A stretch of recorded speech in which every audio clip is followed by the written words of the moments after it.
So I'm Ryan Loy. I'm the corporate CIO for EBSCO Industries. EBSCO, we are one of the few, but we're a privately held diversified conglomerate. So we are about 3.5 to about 4 billion, about 6,600 employees. And when I say diverse, we truly are diverse. We have everything from an insurance company to high-end real estate to even a hunting and fishing company. So we are very diverse. We operate 11 different, well actually about 12 different companies, 40 different brands, 26 different countries. That gives us the opportunity or the privilege to work across multiple regulatory agencies. So my role is I run the IT element of our shared service. Our entire home office, our shared service, represents about 275 FTEs. We do finance, HR, marketing, legal, and then of course, technology.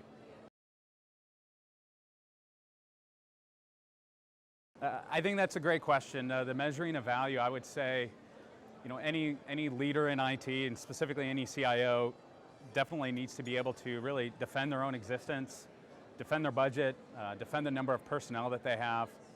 About a year ago, we started something very simple, value register. It's in Excel.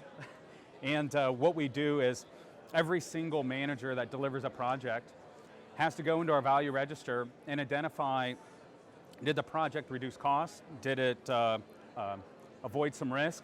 Are we doing some cost avoidance work? Did we help to accelerate a particular product launch or penetration into a new market?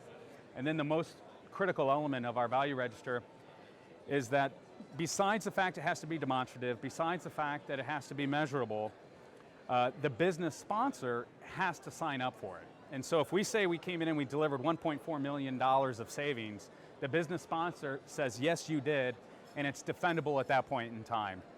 On a quarterly basis and then biannually, then I float that up to overall leadership to say, here's how IT is contributing to the bottom line. We've saved X millions of dollars, and this is how we're helping to advance our particular business units to meet some of their revenue goals. So it's been a very powerful way for us to help communicate the value that IT is bringing.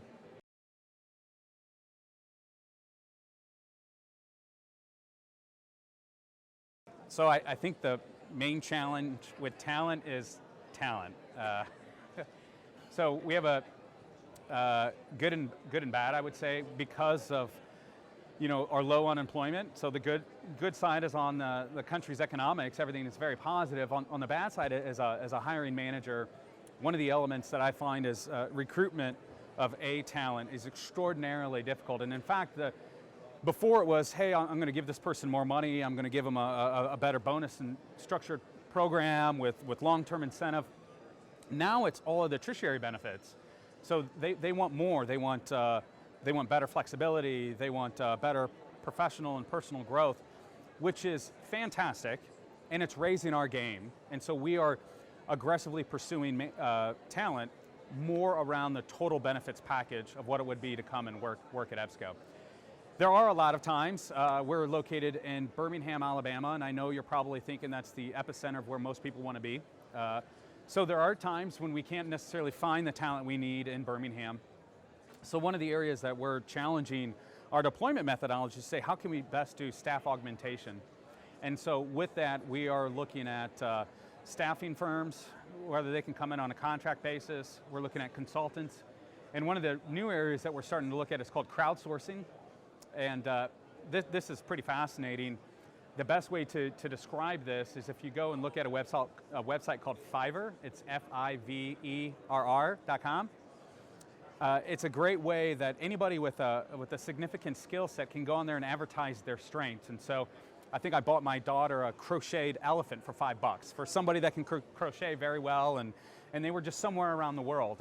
And what they do is they also offer a lot of IT services on there. So if I want a WordPress developer, I can go on there and for a few $1,000s, I can source this to somebody anywhere in the world, and they can come back and deliver to me a frame of what I want. And of course, it requires us to be standardized on our requests and have a high level of QA, but it's been an innovative way for us to reevaluate our work and offload it to areas that we can't really prosecute ourselves.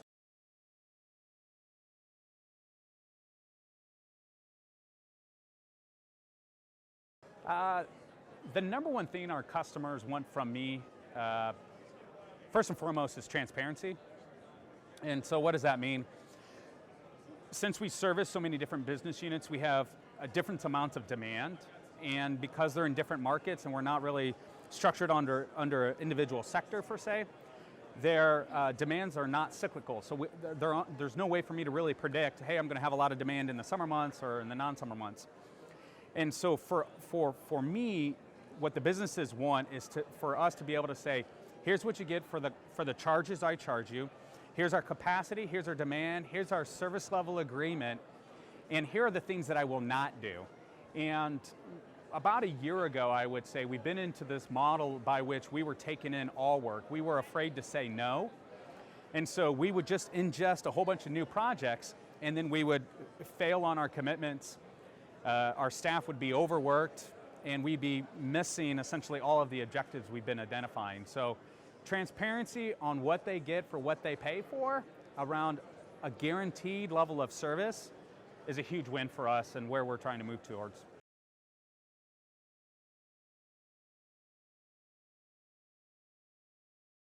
Well, the benchmarking of operations, we're moving more towards a concept called ITIL. It's an IT operating model framework. And in there, we look at what the market pays, what the market would justify for that particular service. So for instance, website development. So we do e-commerce or Magento development, and it costs me, let's say, $85 an hour to take a Magento developer to sit down with the business and develop an entire website. Whereby if that business was to send it out to the market, it would cost anywhere from $85 to $150. So the way for me to justify our existence and to benchmark our costs is by saying, well, if the market would bear $150 an hour for these type of developers, and I, through centralization and a center of excellence, am able to only charge you $75, one, I've benchmarked myself, but also I can show I'm adding value because what they would have paid was $150, however, they're able to leverage our home office and get it for much less.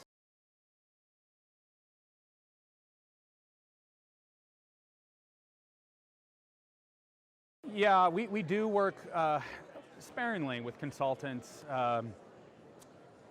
For us, if we're going to bring someone in, I want someone that's going to articulate the vision, help draft the plan, and then put it into action. I don't want someone that's just going to give me a PowerPoint slide. So we're very limited on who we bring in. The biggest area right now for us is transforming to a new operating model built around ServiceNow and built around ITIL. And so we very much have used a service integrator, a consultant in that form. And what they're doing is they're helping to challenge our culture and our status quo on how things should be worked, how we should augment work, how we should prosecute work. And so they're a third-party voice that we can bounce ideas off, and they're helping to accelerate our ability to meet our timeline.